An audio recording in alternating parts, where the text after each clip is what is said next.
Stop me if you've heard this before. The Eagles add a former All-Pro, I believe it's a former All-Pro, at least former Pro Bowl to their roster. It is Shaquille Leonard, again, formerly known as Darius Leonard of the Colts, was cut in the middle of this season. He cleared waivers due to his big contract. Now the Eagles can add him for a much smaller contract, I'm assuming here, which, makes sense from their perspective. It's just an interesting move, right? Because I think you look at this whole situation and say, okay, at one point Shaquille Leonard was amazing, and he still is very young, but there's no denying that since the injuries, he just hasn't been that same guy. And while on one hand, it would be very cool if he could come back and be as good as he once was, and he's, has an opportunity to, they could use a linebacker. They could. So, he will get some playing time, and there will be opportunities for this to work out really well.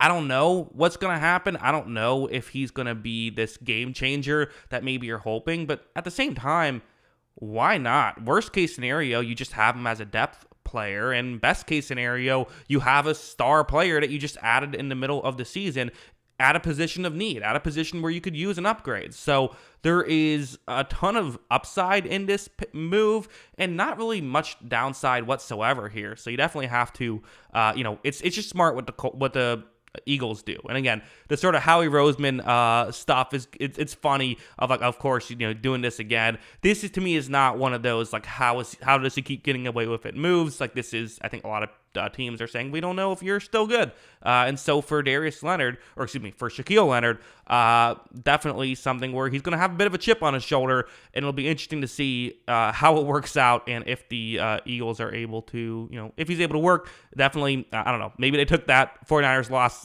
very personal and realized they need some upgrades at the linebacker position, I suppose. So yeah, that's what I think. What do you think? Let me know in the comments below. Always love hearing from you. And of course, as always, thanks for watching.